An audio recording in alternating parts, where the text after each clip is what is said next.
Welcome back. Well, it's day 2 of the trial of Nicholas Godejohn, the man accused of killing his ex-girlfriend's mother, Dee Dee Blanchard, back in 2015.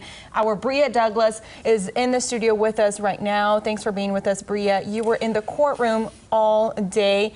Also yesterday, you have been following this case for a long time now. Thanks for being with us. Thanks for having me, guys. A lot went on in court today, Bria, from the jury seeing the alleged murder weapon that possibly killed Dee Dee to a series of text messages that were read as well. To you, what was the most compelling thing that took place in court today? John, I think it was those text messages. Those text messages between Nicholas and Gypsy really gave me, and I think a lot of people, insight into their relationship, who they are as people.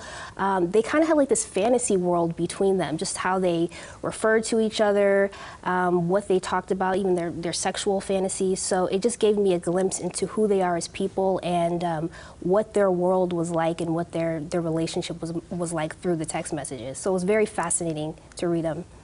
What was the reaction like in the room? Could you tell from the jury and even people in the courtroom as they were going through these text messages? The mood in the courtroom was actually, I could hear some snickering. There was, for the average person reading these text messages, they were not normal. So there were a little bit of snickers, and even at one point, one of Godejohn's family members got up and walked out, because as a family member, I think it was hard to read just kind of the sexual aspect and the sexual nature of the text messages between them. And so it was interesting, to say the least. And how did Godejohn respond during this? You tweeted out that he was kind of cringing during some of these messages. How did he seem like he was doing during I think these? He was embarrassed. I think what you thought was a personal moment at the time is being put on display for everybody to see. And I think there was even a point where it looked like he was asking himself, like, did I really write these things? I mean, I think he was embarrassed, and he felt, I think, bad. And you have interviewed Godejohn back in January when he was in jail. What were your takeaways from meeting him and talking directly to him then and then seeing him now? Kind of the difference in that energy, or what could you tell about him when you first talked to him in January? As strange as it may sound, there were times where I forgot I was talking to a murderer. He comes off as very normal. I can tell he's a smart guy.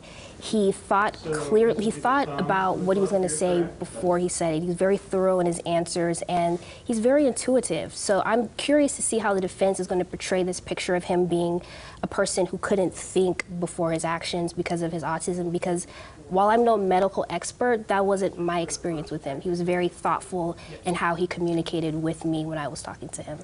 Definitely. Just a little background information. They spoke in alter egos a whole lot of the time, and that came out today in some of the text messages.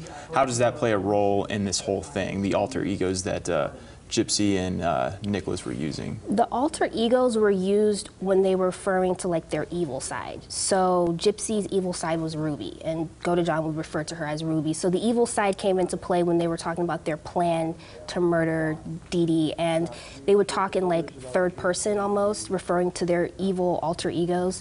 So that's when they would use the alter egos as referring to their evil side and their plans to murder Dee Dee. How have the defense and the prosecution used these alter egos? Have they had a chance to talk about it, or how are they using these in their favors, if they are using them at all? I believe the prosecution referred to them in his opening statements. They haven't really come into play as far as the defense or prosecution mentioning them throughout like the testimony stage, but they were mentioned, I believe, in the opening statements. Talk about the knife when it was brought out. What was the mood in the court like when that was shown? It was a large knife. I mean, we're talking probably about that big, very big knife. It had like grooves in it, so you could see the sharp edges in the knife. I think it maybe caught people off guard to actually see the murder weapon. So that was surprising, and the bloody glove that Godejohn used to do the stabbing. So, yeah. A lot of information today for day 2, it looks like. For sure. Oh my gosh. It started off slow, and then it picked up when they revealed the murder weapon, and then the text messages, it kind of started getting more and more, I think, insightful. We have about 30 seconds left. What did they say they're going to start with tomorrow? Do you know what's going to take place tomorrow? So the prosecution has rested, and now it's the defense's turn to bring their witnesses to the stand, so that's where we will pick up tomorrow in the trial. You'll be back there tomorrow. I'll be back all day, yes. Bria, thanks for joining us. Thanks, guys. We'll be right back after this.